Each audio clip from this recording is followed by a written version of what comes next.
Moin Leute und herzlich willkommen. Neue Folge, letzte Folge 2022. Ist ein bisschen niesig hier. Trüb, regnerisch, die ganzen letzten Wochen.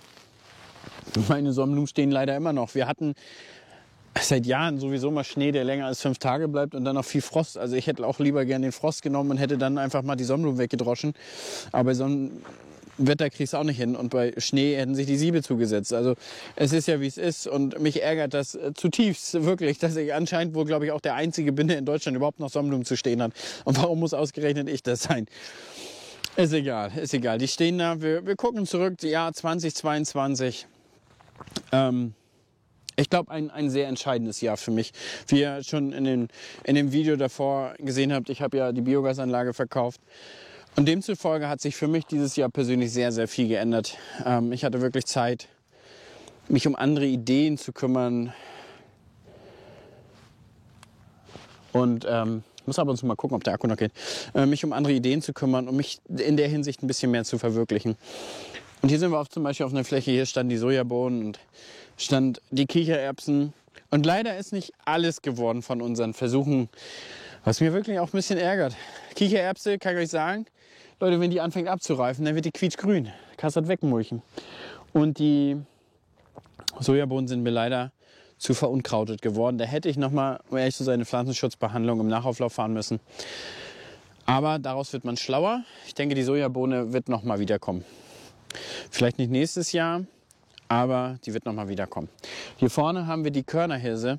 Die Körnerhirse hat leider komplett keine Kornfüllung, außer da unten. Da gibt es einen so einen Streifen, der ist vielleicht 9 Meter breit auf 100 Meter, wo das Wasser da war. Ansonsten hier oben ist gar nichts an Kornfüllung, gar nichts. Und demzufolge wird es hier im Winter weggemulcht werden. Winter, Frühjahr. Hier kommt voraussichtlich dann Hanf hin. Hier hinter steht Weizen in Direktsaat. Ja? Auch Weizen zum ersten Mal wirklich auf einem größeren Stück in Direktsaat angebaut. Dann haben wir den iberischen Drachenkopf gehabt, der leider nichts geworden ist, und der Schwarzkümmel. Den geben wir aber nächstes Jahr nochmal wieder einen Versuch. Da bin ich fest von überzeugt, dass ich den nächstes Jahr hinkriege. Dann wird schwarzer Senf dazu kommen für Öl und Blaumohn. Bin ich auch sehr, sehr, sehr gespannt. Wir haben den 8R abgegeben, was alles in allem wirklich rückblickend eine sehr, sehr gute Entscheidung war. Nicht nur aus finanzieller Sicht, sondern einfach Eigentum verpflichtet. Und ich habe dadurch ganz andere Möglichkeiten, Entscheidungen viel, viel flexibler für die Zukunft zu sein. Seht ihr das? Das ist das. Keine Körner, ist komplett leer. Das war die Trockenheit, leider Gottes. Nichts geworden. Ja. Einen Mähdrescher haben wir bekommen, sehr kurzfristig. Mähdrescher haben wir gekauft, sehr kurzfristig. Und dadurch, dass ich den 8R nicht genommen hatte, hatte ich auch die finanziellen Mittel, den Mähdrescher zu kaufen. Und alles in allem, wenn man sich so betrachtet, war die Ernte auch gut. Also die Ernten waren overall gut, bis auf unsere Versuche, die wir jetzt hier geführt haben. Mit den Sonderkulturen haben wir wirklich gut geerntet. Gut geerntet, mit sehr, sehr wenig Einsatz, muss man sagen. Also sind da sehr smart dieses Jahr durchgekommen. Also kann ich 2022 definitiv als ein gutes Jahr verbuchen, definitiv. Ertraglich war es gut und es war auch finanziell gut. Ich habe zu einigen Momenten wirklich gute Entscheidungen getroffen bei dem Vermarkten. Beim Einkauf wäre es vielleicht ein bisschen besser gewesen, beim Dünger. Aber dies, das, jenes, sicherlich ist nicht alles perfekt und man kann überall immer noch mal ein bisschen optimieren und perfektionieren, keine Frage. Aber ich bin mit dem zufrieden eigentlich, was wir und das ganze Team dieses Jahr erreicht hat. Gerade jetzt zum Herbst nochmal muss man sagen, wir haben uns ja für die eigene Produktion der Öle entschieden und dann auch noch für den eigenen Textildruck, für den eigenen Tassendruck. Und vielen, vielen Dank auch dafür, dass ihr uns da so überrannt habt mit den Bestellungen. Also es sind ja nicht nur ein paar Bestellungen, es waren ja wirklich tausende Bestellungen. Und da habe ich noch nicht mal übertrieben, wenn ich Tausende sage. Also wirklich viel. Und was ich aber gedacht habe, dass es beim Öl schaffbar wäre.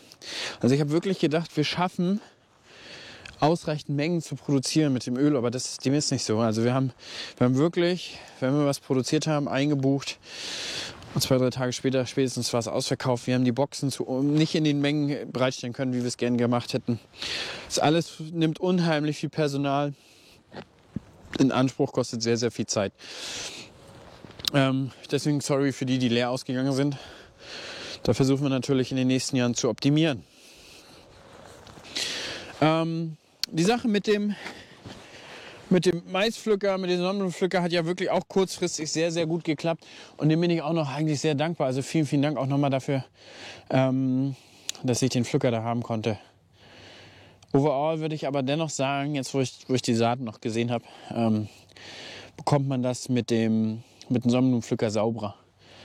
Man hat weniger andere Teile im Drescher, also wirklich nur Köpfe und hat ein bisschen mehr Köpfe und dadurch hat man bessere Reinigungsleistung. Also das will ich schon so sagen, also definitiv. Die Sorte, die immer noch steht als Sonnenblume, die ist nicht mehr bestellt, die wird nicht mehr kommen. Also ich habe ausschließlich von Mars Seeds und von LG Saatgut bestellt. So, schnell mal noch Akku gewechselt. Das ist der Punkt, genau. Nächstes Jahr steht uns das letzte Jahr mit Grünland bevor. Was auch nochmal ganz interessant wird, dann werden wir auch nie wieder Grünland auf dem Betrieb haben. Oder nie wieder ist ein langes Wort, aber wir werden dann erstmal kein Grünland mehr auf dem Betrieb haben. Das wird auch eine Umstellung. Das wird danach auch komisch, aber damit beschäftige ich mich weiter 2024. Nichtsdestotrotz, die Silagetechnik ist alles abbezahlt. Ja, außer der Häcksler, der aber sowieso 2024 ausläuft. Also nach der Ernte 2024. Von daher ist aber das jetzt nicht mehr so wild, dass das sich so entscheiden wird. Der Schritt dahin auf 3 Schlepper war dann dementsprechend gut und nur noch 2 Leute. Aus meiner Sicht bis jetzt war es eine sehr, sehr gute Entscheidung. Dann haben wir dieses Jahr den Podcast mit Jan ins Leben gerufen. Feldgeflüster heißt er. Wir nehmen morgen früh 6:30 nehmen wir die 6. Folge auf, 6. oder 7. Folge. Wahnsinn, wie erfolgreich der in so kurzer Zeit jetzt schon geworden ist. Ich glaube, wir haben jetzt 50.000 Hörer durchschnittlich. Bin mir aber nicht sicher. Die Zahlen hat alle Jan. Ich gucke da nie rein, er erzählt mir das immer. Und wir waren mit der ersten Folge auf Platz 5 oder 6 in den deutschen Podcast-Charts von allen. Das ist verrückt, wie weit man das mit Landwirtschaft bringen kann, was ja eigentlich nicht Mainstream ist. Landwirtschaft ist nicht Mainstream, machen wir uns nichts vor. Und die meisten wollen nach wie vor nicht wissen, wie Landwirtschaft funktioniert, aber Ahnung haben sie trotzdem davon. Das ist der Krux bei der Sache. Aber wir kriegen, denke ich, nächstes Jahr wieder neue Leute auch nochmal wieder erreicht. Und nächstes Jahr, glaube ich, gibt es noch 1, 2 interessante Projekte. Es sind 1, 2 Dinge, die eventuell im Januar unterschrieben werden könnten. Zusammen mit einem anderen Betrieb, was man eventuell zusammen machen wird. Darüber will ich aber jetzt noch nicht sprechen. Also das werden wir uns dann im nächsten Jahr angucken. Wir werden sicherlich bei der Öltechnik ein bisschen investieren müssen. Da müssen wir vorher noch ein Gebäude bauen. Wir haben da noch gar keinen Ansatz, in welche Richtung das gehen soll. Wie wir das, ich habe in meinem Kopf schon 6, 7 Grundrisse gezeichnet und bekomme noch keinen Reim drauf, wie das gut sein soll, dass es auch super flexibel für die Zukunft ist, dass wir auch, wenn wir jetzt 6, 7 Mühlen da irgendwann haben, dass auch die noch Platz finden und dass wir den Textildruck da vielleicht noch mit reinbekommen. Ich weiß es noch nicht. Ich lasse jetzt erstmal die Zeit zwischen Weihnachten und Neujahr kommen, wo ich mich bewusst ein bisschen zurückziehen möchte und dem Ganzen ein bisschen Ruhe und Abstand geben möchte, weil dann kommen im Prinzip immer die besten Ideen. Die besten Ideen habe ich im Urlaub gehabt, habe ich mit Abstand gehabt, wenn ich mich nicht intensiv mit allen beschäftigt habe. Videoprojekte kommen nächstes Jahr, glaube ich, auch 1, 2 interessante, die ich schon durchgesprochen habe, was ganz interessant ist. Einiges, oder nicht nur einiges, ich würde sagen, die Hälfte dieses Jahr hat nicht funktioniert weil es einfach keine Technik gab. Also Projekte, die mit Herstellern geplant waren, die aber letztendlich abgesagt haben und haben gesagt, Hannes, sorry, aber wir haben nichts. Wir können ein kleines lackiertes Teil bringen bis jetzt, aber mehr nicht. Und da gab es mehrere Hersteller von. Also von daher, das geht im Prinzip weiter. Wir gucken mal, was wir mit YouTube machen. Ich habe nur 1, 2 Ideen, was noch ein bisschen besser werden könnte, was ich noch sehe. Das große Problem ist immer die Zeit.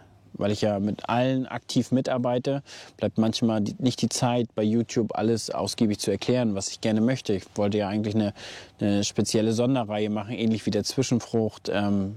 Alle Dinge erörtern, Direktsatz, Triptyl, dies, das, jenes. Das kann definitiv noch kommen. Wir gucken uns auf jeden Fall Anfang des Jahres im Januar die Ertragskarten nochmal an, werten das Ganze nochmal aus. Wir haben noch den Versuch Striptil Direktsaat Mulchsaat aus diesem Jahr, was wir dieses Jahr gedroschen haben. Das gucken wir uns nochmal an, anhand der Ertragskartierung und dann gucken wir uns nochmal Körnermais, dies, das, jenes. Also wir gucken uns dann mal jede Ertragskartierung nochmal an und ein paar andere interessante Fragen haben wir auch noch zu beantworten, definitiv. Also ich glaube, es gibt viel zu zeigen nach wie vor jedes Jahr. Es gibt viele Fragen über Landwirtschaft. Ja, das wird cool, das ist cool. Ich freue mich drauf auf 2023, wirklich. Ich habe da echt Lust drauf. 2022 war ein schönes Jahr, muss ich echt sagen. Also ich habe das sehr positiv in Erinnerung. Sehr positiv. Klar gibt es immer wieder Rückschläge, aber wer hat die nicht? Und klar ist man nicht immer gut drauf und auch am Zweifeln und am Struggeln, aber wer hat das nicht? Also von daher wünsche ich euch viel Spaß mit der kleinen visuellen Jahreszusammenfassung für euch und dann sehen wir uns im nächsten Jahr wieder. Mit viel Spaß und Bock auf Landwirtschaft. Weil darum geht es ja hier auf dem Kanal. Ne? Also bis dann, Leute. Ciao, ciao.